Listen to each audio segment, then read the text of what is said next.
प्रिय विद्यार्थियों, नमस्कार। आज मैं एमएड फर्स्ट ईयर के अंतर्गत आपको वीडियो लेकर के आया हूँ। उसमें मेरा विषय रहेगा शैक्षिक अध्ययन और आज का मेरा टॉपिक है औपचारिक एवं अनौपचारिक शिक्षा में अंतर। औपचारिक एवं अनौपचारिक शिक्षा में क्या अंतर है, ये किस प्रकार की शिक्षा है, किस प्रकार की शिक्षा मानी जाती है, उसमें कौन कौन से अंतर हमें दिखाई देते हैं, उसके बारे में हम चर्चा करेंगे। कोटा विश्वविद्यालय कोटा के अंतर्गत एमएड फर्स्ट ईयर का जो सिलेबस बनाया गया है उसमें शैक्षिक अध्ययन में शिक्षा की संपूर्ण प्रक्रियाओं से जोड़ा गया है।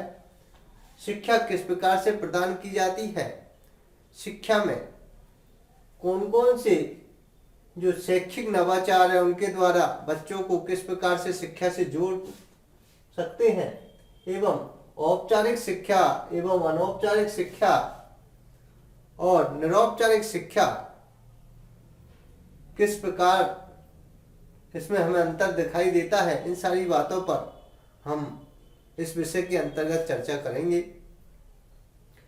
क्योंकि जो शिक्षा के बारे में छात्रों को बताना चाहते हैं, एक अध्यापक को जब हम तैयार करते हैं, प्रशिक्षण को देते हैं, तो अध्यापक में वो सभी गुण होने चाहिए कि वो बालक का सर्वांगीण विकास कर सके और सर्वांगीण विकास करते हुए बालक धार्मिक, शैक्षिक, आध्यात्मिक और आदर्श युक्त बातों को सीख करके और सामाजिक प्राणी बन सके और देश और समाज के लिए उपयोगी हो सके। इन सारी बातों पर एक अध्यापक पर बहुत बड़ी जिम्मेदारी आ जाती है। उसके अंतर्गत हम शिक्षा प्रदान करने के लिए उनको कई स्थानों का चयन करते हैं। जो निर्धारित स्थान होते हैं वो औपचारिक शिक्षा के अंतर्गत माने जाते हैं। जो निश्चित स्थान पर दिए जाते हैं, निश्चित पाठ्यक्रम के अनुसार उनको शिक्षा दी जाती है, निश्चित समय अवधि के अनुसार शिक्षा दी जाती है और उसके अनुसार उपाधि एवं प्रमाण पत्र प्रदान करते हैं। तो इन सारी चीजों पर हम इसी उद्देश्य से छात्रों को शिक्षा देते हैं कि वो इन सारी चीजों को सीखे और सीख करके एक सामाजिक नागरिक बने और देश और समाज के लिए उपयोगी वो रहे। इस आशा के साथ हम उनको शिक्षा देने का प्रयत्न करते हैं। तो हम चर्चा करते हैं औपचारिक एवं अनौपचारिक शिक्षा में क्या अंतर है। उस शिक्षा में हम अंतरों को देखें तो पहला औपचारिक शिक्षा की बात करें तो शिक्षा की प्रक्रिया, जो शिक्षा की हमारी प्रक्रिया है पूर्णतः औपचारिक मानी जाती है। क्योंकि औपचारिक शिक्षा में औपचारिकता ही होती है, जिसका निश्चित समय होता है, निश्चित अवधि होती है, निश्चित पाठ्यक्रम होता है, निश्चित स्थान पर वो प्रदान की जाती है और अध्यापक के द्वारा प्रदान की जाती है और पूर्ण औपचारिकता के साथ प्रदान की जाती है। छात्र इसके लिए विद्यालय में पढ़ने के लिए आते हैं और अध्यापक उनको पढ़ाते, पूर्ण औपचारिकता उसमें मानी जाती है। इसलिए शिक्षा की जो प्रक्रिया होती है वो पूर्णतः औपचारिक होती है। संपूर्ण सारी क्रियाविधि इसके अंतर्गत की जाती है। विद्यार्थी गुरुजनों की आज्ञा का पालन करते हैं, गुरुजनों के निर्देशन अनुसार वो कार्य करते हैं। गुरुजन जिस प्रकार से शिक्षा उनको देते उनको वो ग्रहण करते हैं और ग्रहण करने के पश्चात वो जो कार्य उनको देते हैं उस कार्य के आधार पर अध्यापन का मूल्यांकन करता है। इसलिए शिक्षा की जो प्रक्रिया है वो पूर्णतः औपचारिक मानी गई है, इसमें औपचारिकता ही होती है। अगर हम अनौपचारिक शिक्षा की बात करें तो अनौपचारिक शिक्षा के अंतर्गत देखें तो शिक्षा की जो प्रक्रिया है, जो हमारी शिक्षा की प्रक्रिया, इसमें कोई औपचारिकता नहीं होती, इसमें कोई औपचारिकता नहीं मानी जाती है। अनौपचारिक रूप से कार्य होता है जिसमें कोई निश्चित पाठ्यक्रम नहीं होता, निश्चित स्थान नहीं होता, निश्चित अध्यापक नहीं होते और निश्चित समय अवधि नहीं होती और निश्चित अध्यापक उनको नहीं पढ़ाते।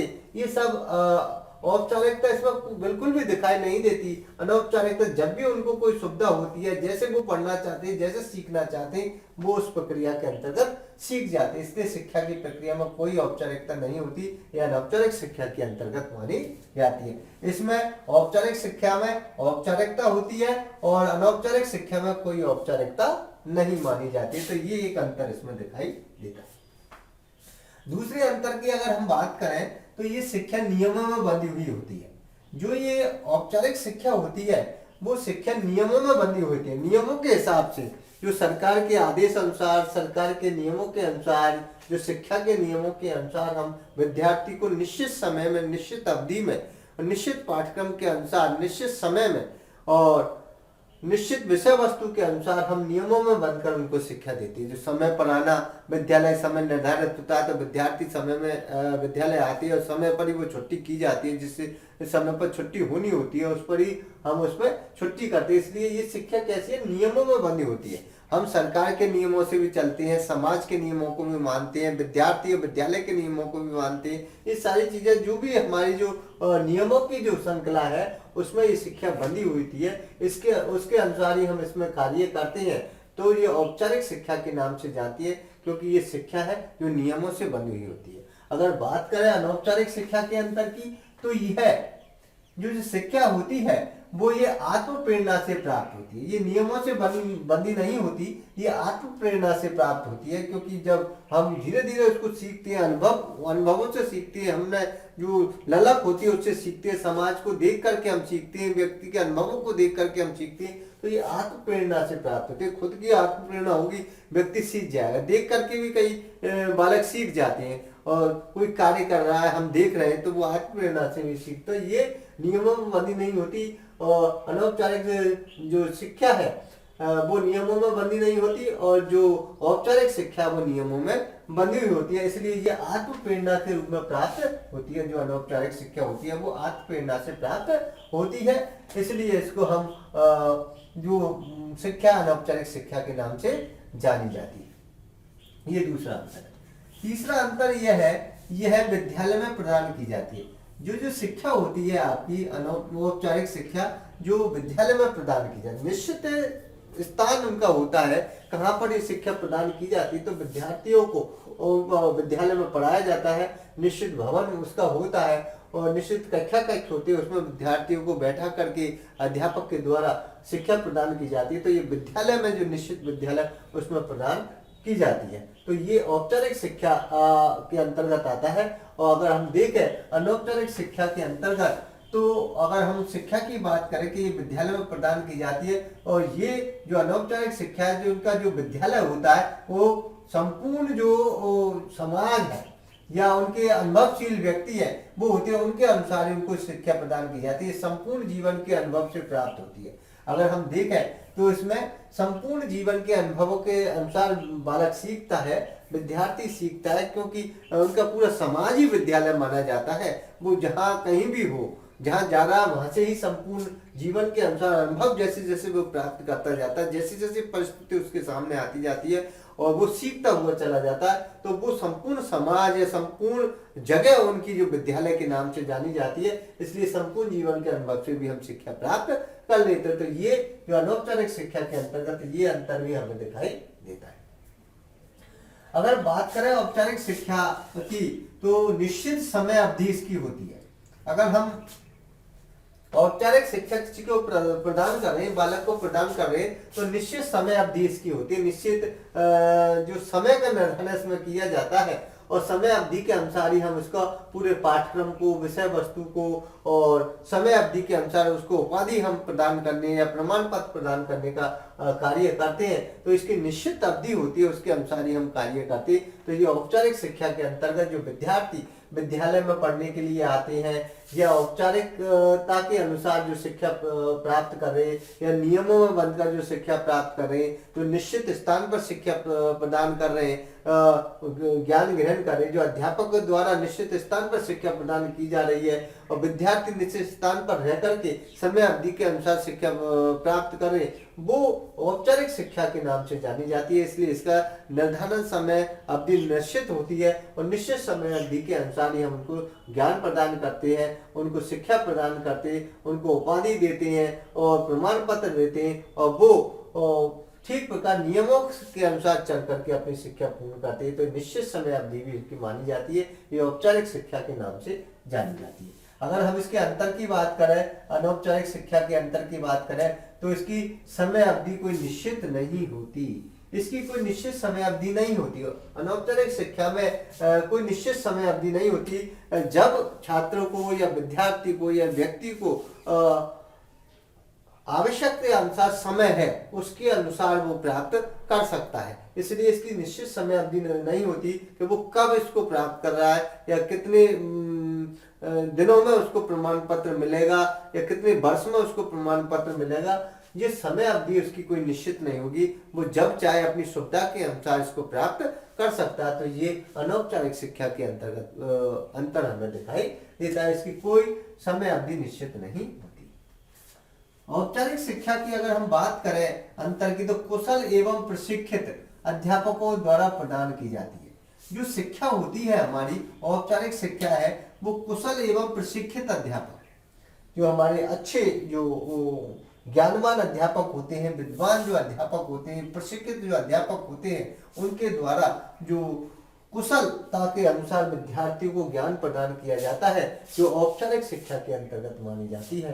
क्योंकि कुशल अध्यापक या प्रशिक्षित अध्यापक जब विद्यार्थियों को ज्ञान प्रदान करेगा, तो वो ज्ञान एक भावी जीवन के लिए बहुत उपयोगी साबित होगा। या सहायक सामग्री के माध्यम से वो पढ़ाएगा, या कुशलता के साथ विभिन्न प्रकार के शिक्षा सिद्धांतों को लेकर के पढ़ाएगा, या व्यवहारगत परिवर्तन उनमें लाएगा, या उनमें विभिन्न कौशलों के अंतर्गत विद्यार्थियों को ज्ञान प्रदान करेगा, या विधि प्रविधि के अंतर्गत उनको ज्ञान प्रदान करेगा। तो कुशल एवं प्रशिक्षित अध्यापक ही ये कार्य कर सकते हैं। इसलिए अगर औपचारिक शिक्षा की बात करें, तो कुशल एवं प्रशिक्षित अध्यापकों द्वारा ज्ञान प्रदान करना औपचारिक शिक्षा के अंतर्गत माना जाता है। क्योंकि इसमें जो नियमों के अनुसार बंधी हुई शिक्षा होती है, जो कुशल और प्रशिक्षित अध्यापकों द्वारा ये प्रदान की जाती है। इसलिए अध्यापकों को अच्छा ज्ञान देने के लिए हम औपचारिक शिक्षा में ज्यादा से ज्यादा विद्यार्थियों को उस पर जोड़ते हैं। इसलिए हम कुशल और प्रशिक्षित अध्यापक द्वारा उनको ज्ञान प्रदान करते रहते हैं और अच्छा ज्ञान वो प्राप्त करते हैं। तो ये अगर औपचारिक शिक्षा की बात करें, तो हमें प्रशिक्षित और कुशल अध्यापक द्वारा शिक्षा प्रदान की जाती है। अगर हम अनौपचारिक शिक्षा की बात करें, तो अंतर हमें दिखाई देता है इसमें। तो किसी भी वस्तु, जो भी हमने यहाँ पर प्रशिक्षित और कुशल अध्यापकों की बात की थी, लेकिन इसमें किसी भी वस्तु, व्यक्ति या घटना से ज्ञान प्राप्त होता है। हम कहीं से भी ज्ञान प्राप्त कर सकते हैं, शिक्षा प्राप्त करते हैं। किसी भी वस्तु से हम सीख सकते हैं। अनुभवों की अगर कोई वस्तु है, उसको हम देख रहे हैं, तो वहां से भी हम कुछ ना कुछ सीख सकते हैं कि किस प्रकार से ये जो मशीनरी है वो कार्य कर रही है, वस्तु किस प्रकार से चल रही है, या किस प्रकार से हम उसके अनुभवों से हम देख रहे हैं। व्यक्ति से भी अगर कोई व्यक्ति ज्यादा कोई बोल रहा है, या कोई व्याख्यान दे रहा है, या कोई कहानी सुना रहा है, उससे भी हम कई प्रकार की जो ज्ञान है वो प्राप्त कर सकते हैं। तो ऐसी कई प्रकार की ऐसे जो बातें हैं वो बताई गई। किसी भी वस्तु, व्यक्ति या घटना जो घटना घटित हो जाती है किसी भी प्रकार की, उनसे भी हमें कई प्रकार के सीखने को मिलता है। तो अगर कोई व्यक्ति जा रहा है और जाने के पश्चात ऐसी घटना हमारे सामने घटित हो जाती, तो हम उसमें सतर्क हो जाते, उससे अनुभवों से हम कुछ सीखते हैं, ताकि वो हम ऐसी घटना घटित हमारे सामने न हो। हम सतर्क उसके हो जाते हैं, उससे उनसे हम सीखने का प्रयास करते हैं, और ऐसी जो कठिनाई है वो हमें प्राप्त न हो, उनसे घटनाओं से हमें सीखने का प्रयास हमें मिलता है। तो कई प्रकार से किसी भी वस्तु, व्यक्ति, घटना से जो ज्ञान हमें प्राप्त होता है, वो अनौपचारिक शिक्षा का माध्यम हमारे कहलाता है। क्योंकि इसमें कोई निश्चित प्रशिक्षित अध्यापक हमें शिक्षा ग्रहण नहीं करवाते, इसमें कोई कुशल अध्यापक हमें शिक्षा ग्रहण नहीं करवाते। हमें तो केवल वस्तु के द्वारा, व्यक्ति के द्वारा और घटना से भी ज्ञान प्राप्त हो जाता है। ये भी हमारी एक अंतर उसमें दिखाई देता है। अनौपचारिक शिक्षा में ये हमारा अंतर दिखाई देता है औपचारिक शिक्षा से। अगला है, शिक्षार्थी सचेष्ट ज्ञान प्राप्त करता है। जो शिक्षार्थी होता है, जो विद्यार्थी सचेष्ट ज्ञान का अर्थ होता है वो तत्परता से ज्ञान प्राप्त करता है और सचेष्ट रूप से अपने ज्ञान को प्राप्त करना चाहता है। और उसमें जो अनौपचारिक शिक्षा में देखा तो सचेष्ट होकर शिक्षा प्राप्त नहीं आता, अनायास ही वो शिक्षा प्राप्त करता है। कुछ ऐसी बात होती है, अनायास ही सीख जाता है। और इसमें एक निश्चित होता है, सचेष्ट रूप से जो निर्धारित होता है उसके द्वारा वो ज्ञान प्राप्त करता है, और उसमें अनायास ही वो ज्ञान प्राप्त करता है। ये भी अंतर हमें इसके अंतर्गत अनौपचारिक शिक्षा में हमारा दिखाई देता है। अगला है, जो हम अनौपचारिक औपचारिक शिक्षा की बात करें तो हमारा पाठ्यक्रम जो है वो निश्चित होता है। औपचारिक जो शिक्षा होती है इसमें निश्चित समय निश्चित होता है, निश्चित विषय वस्तु निश्चित होती है, निश्चित स्थान निश्चित होता है, निश्चित हमें अध्यापक द्वारा पढ़ाया जाता है, निश्चित जो भी हमें समय अवधि है वो निश्चित होती है। लेकिन हमारे जो पाठ्यक्रम है वो इसमें भी निश्चित माना जाता है। जो विषय वस्तु या सरकार के द्वारा जो पाठ्यक्रम बनाया गया है वो निश्चित पाठ्यक्रम के अनुसार हम बच्चों को शिक्षा देने का प्रयास करते हैं। इसलिए हमें औपचारिक शिक्षा के अंदर निश्चित पाठ्यक्रम के अनुसार, निश्चित विषय वस्तु के अनुसार, निश्चित किताबों में जो विषय सामग्री दी गई है उसके अनुसार हम उनको पढ़ाने का प्रयास करें, अध्यापक उनको ज्ञान देता है। जबकि अनौपचारिक शिक्षा के अंतर्गत कोई निश्चित पाठ्यक्रम नहीं होता, इसका कोई निश्चित पाठ्यक्रम नहीं होता। कहीं से भी हम कोई भी अनुभव के आधार पर उनको कोई बातें बता सकते हैं, कोई भी हम ऐसे बातों को बताकर उनको सिखा सकते हैं, ऐसी घटनाओं को सुना सकते हैं, ऐसी कहानियों के माध्यम से सुना सकते हैं। या हम किसी कोई निश्चित हमारा कोई पाठ्यक्रम नहीं है, कोई भी पाठ्यक्रम को उठा करके हम उसको बता सकते, कोई किताब का चैप्टर लेकर के उनको बता सकते हैं, पाठ को पढ़ा सकते हैं। तो एक निश्चित पाठ्यक्रम इसका नहीं होता, कहीं से भी हम पाठ को ले सकते हैं और कहीं पर भी उसको पढ़ा सकते हैं। तो ये निश्चित पाठ्यक्रम की कोई अवधि इसमें नहीं होती, निश्चित पाठ्यक्रम निर्धारण नहीं होता। तो ये एक अंतर हमें इसमें दिखाई देता है। अगर बात करें हम शिक्षण व्यूहरचना एवं व्यवहारगत मूल्यांकन की, जो औपचारिक शिक्षा है हमारी उसमें शिक्षण व्यूहरचना जो हमारे पढ़ाने की जो व्यूहरचना है उसमें व्यवहारगत परिवर्तन किया जाता है, फिर उसका मूल्यांकन किया जाता है।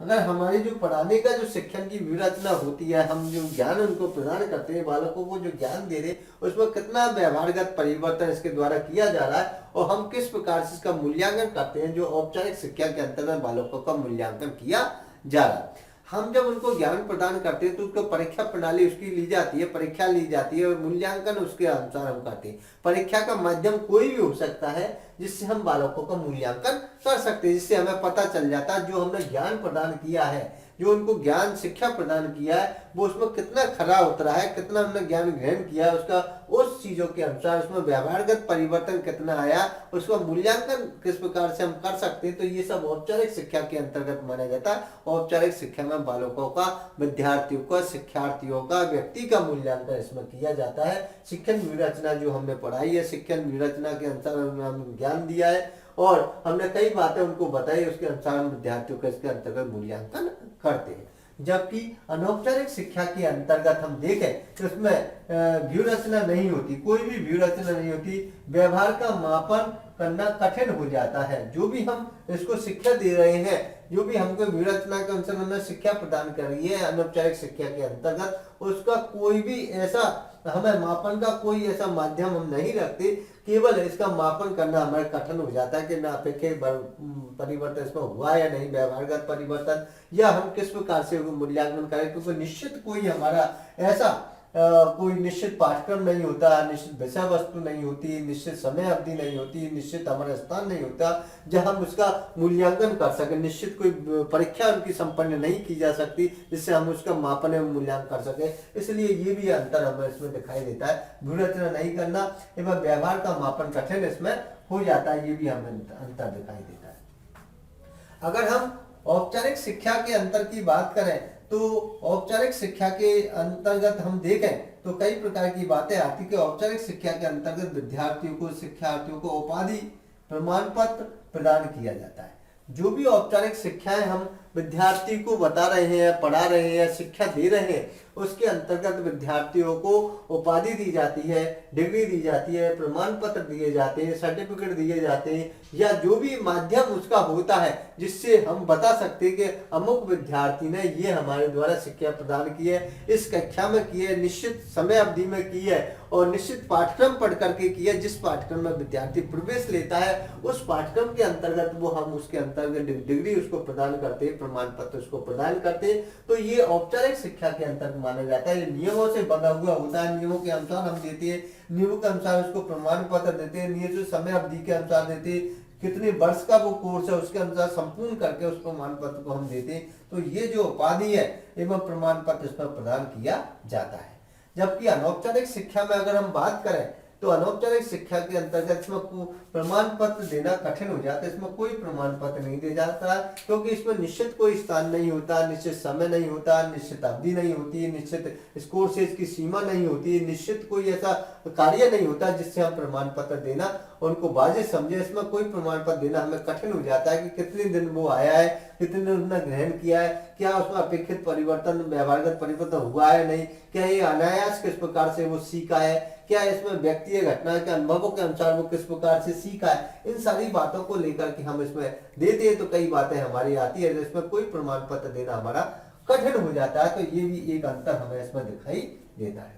अगर बात करें हमारे, तो इसमें शिक्षा प्रदान करने वाली जो संस्था है उसमें सुनिश्चित होती है, जो हमारी शिक्षा प्रदान करने वाली जो संस्था है वो सुनिश्चित होती है, निश्चित इसमें मानी जाती है कि यहाँ पर ये संस्था इनको इस प्रकार के अमुक कोर्सों को ये प्रदान करती है या ऐसे करवाती है, तो वो औपचारिक शिक्षा के अंतर्गत उसको हम मान सकते हैं। तो इसमें जो हम शिक्षा ग्रहण करवा रहे हैं विद्यार्थी को, व्यक्ति को, या कोई पाठ्यक्रम के अनुसार उनको जो प्रवेश के अनुसार जब उसमें हम प्रवेश लेते हैं तो निश्चित जो सुनिश्चित जो हमारी जो है अवधि उसके अनुसार संस्थाएं हमें उसमें शिक्षा प्रदान करती है, प्रमाण पत्र या डिग्री देती है जब कोर्सेज पूरा हो जाता है। जबकि इसके अंतर्गत हम देखें अनौपचारिक शिक्षा के अंतर्गत इसमें विभिन्न संस्थाएं होती है। जैसे इसमें तो कोई जो निश्चित विद्यालय होते हैं, कॉलेज होते हैं या संस्थाएं होती है, उसके द्वारा हमारी डिग्री प्रदान की जाती है, प्रमाण पत्र दी जाते हैं, शिक्षा प्रदान की जाती है। जबकि अनौपचारिक शिक्षा के अंतर्गत हमें विभिन्न प्रकार की संस्थाएं होती है। वो संस्थाएं कौन कौन सी होती है? जैसे परिवार के अंतर्गत भी बालक बहुत कुछ सीखता है, पारिवारिक सदस्य, क्योंकि जब बालक छोटा होता है तो पहले जो गुरु होती है उसकी माँ होती है, माँ से बालक बहुत कुछ सीखता है। माँ के व्यवहार के अनुसार बालक चलना फिरना, खेलना कूदना, बोलना सारी कुछ सीखता है। तो ये परिवार ही सब कुछ बालक को सिखाता है। तो पहली जो पाठशाला होती है बालक की वो परिवार होती है, परिवार से भी हमें बहुत कुछ सीखने को मिलता है। तो ये विभिन्न संस्थाएं जो कि अनौपचारिकता लिए हुए होती है, जो कि हमें बालक के विकास में बहुत भागीदारी सिद्ध होती है, तो ये भी कई प्रकार का ज्ञान हमें प्रदान करवाते। तो परिवार के अंतर्गत भी हम कई प्रकार से हम सीखते रहते हैं। धर्म भी हम कुछ सिखाते हैं, धर्म में हमें अच्छाई की ओर ले जाते हैं, आदर्श गुणों की ओर ले जाते हैं, धर्म अच्छी बातें हमें बताते हैं। वो कोई भी धर्म हो वो हमें अच्छी अच्छी बातें बताते हैं, अच्छे समाज में रहना सिखाते हैं, नागरिक गुण, देश के प्रति हमारी भावना जागृत करते हैं, या हमारे कर्तव्य कौन से होने चाहिए, सब धर्म हमें सिखाता है। तो इनसे भी हमें कई प्रकार से सीखने को मिलता है। समुदाय, समाज से समुदाय बनता है, समुदाय से हमें बहुत कुछ, हम किस प्रकार से हम समाज में रह सकते हैं, अपने आप में व्यक्तियों के किस प्रकार से सामंजस्य बना सकते हैं, किस प्रकार उनके साथ बैठ सकते हैं, उड़ सकते हैं, खेल सकते हैं, रह सकते हैं, उनसे बातें कर सकते हैं। समुदाय भी हमें बहुत कुछ सिखाता है। तो कई प्रकार की एक सामाजिक संस्थाएं जो होती है वो भी हमारे बालक को कई प्रकार का ज्ञान प्रदान करती है। तो ये भी एक अनौपचारिक शिक्षा के अंतर्गत मानी जाती है। परिवार, धर्म, समुदाय और खेल से भी हम कई प्रकार का ज्ञान प्राप्त करते हैं। खेल से हम व्यायाम करते हैं, शारीरिक विकास हमारा होता है। जब स्वस्थ शरीर हमारा होगा, स्वस्थ जो शरीर होगा तो स्वस्थ मस्तिष्क हमारा होगा और अच्छा ज्ञान हम ग्रहण करेंगे। तो इसलिए स्वस्थ शरीर में स्वस्थ मस्तिष्क निवास करता है। ये भी बात खेल के माध्यम से हमारे सामने आती है। इनसे भी हमें कई प्रकार से जानकारी मिलती है, ज्ञान प्राप्त होता है। इसमें खेल के माध्यम से बालक को सीखता रहता है। ये भी एक संस्था के रूप में कार्य करती है। समाज भी कई प्रकार से कार्य करता है। समाज, मनुष्य एक सामाजिक प्राणी है और समाज में रहता है, और समाज से जो बालक पढ़ने के लिए विद्यालय में जाता है, समाज में जाता है, या और अन्य कई संस्थाओं में वो अनुभवों के आधार पर कुछ सीख रहा है। तो ये सब समाज भी बालक को बहुत कुछ सिखाता है। तो कई बातें इसमें हम देख सकते हैं कि ये संस्थाएं जो निश्चित विभिन्न संस्थाएं होती है, परिवार, धर्म, समुदाय, खेल या समाज, कई प्रकार की ऐसी अनौपचारिक जो संस्था है उनके द्वारा भी बालक कई प्रकार का ज्ञान प्राप्त करता है। तो इसलिए जो हमारी जो औपचारिक शिक्षा है या अनौपचारिक शिक्षा है, जिसमें निश्चित शिक्षा प्रदान करने वाली संस्था जो निश्चित होती है उनके द्वारा हम प्रदान करते हैं, और अनौपचारिक शिक्षा के अंतर्गत विभिन्न संस्था जो परिवार, धर्म, समुदाय, खेल, समाज, इनके द्वारा हम शिक्षा प्रदान करते हैं। तो मैंने आपको औपचारिक एवं अनौपचारिक शिक्षा में अंतर बहुत स्पष्ट रूप से बताने का प्रयास किया है। एक एक बिंदु मैंने साफ तरीके से आपको समझाने का प्रयास किया कि शिक्षा की जो प्रक्रिया है वो पूर्णतः औपचारिक होती है। शिक्षा की प्रक्रिया में इसमें कोई औपचारिकता नहीं मानी जाती है। यह शिक्षा जो औपचारिक शिक्षा है वो नियमों में बंधी होती है, जबकि ये शिक्षा कोई नियमों में बंधी हुई नहीं होती है। यह शिक्षा जो औपचारिक शिक्षा है विद्यालय में प्रदान की जाती है, और जो अनौपचारिक शिक्षा है इनका संपूर्ण जीवन अनुभवों से इसके द्वारा प्राप्त होता है, इनका कोई विद्यालय नहीं होता। ये निश्चित समय अवधि में पूर्ण की जाती है औपचारिक शिक्षा, और जबकि अनौपचारिक शिक्षा की कोई निश्चित अवधि नहीं होती। कुशल एवं प्रशिक्षित अध्यापक द्वारा ये प्रदान की जाती है, जबकि इसमें कोई कुशल एवं अध्यापक नहीं होते। इसमें घटना वस्तु के ज्ञान से, व्यक्ति के ज्ञान से वो सीखता रहता है। इसमें पाठ्यक्रम निश्चित होता है, इसमें कोई पाठ्यक्रम निश्चित नहीं होता। इसमें जो व्यवहारगत परिवर्तन के द्वारा मूल्यांकन किया जाता है, इसमें व्यवहारगत परिवर्तन से मापन करना कठिन हो जाता है, किस प्रकार से हम इसकी कोई परीक्षा नहीं ली जाती। और इसमें उपाधि प्रमाण पत्र प्रदान किए जाते हैं, जबकि इसमें कोई उपाधि प्रमाण पत्र प्रदान नहीं किए जाते हैं, कोई डिग्री नहीं दी जाती।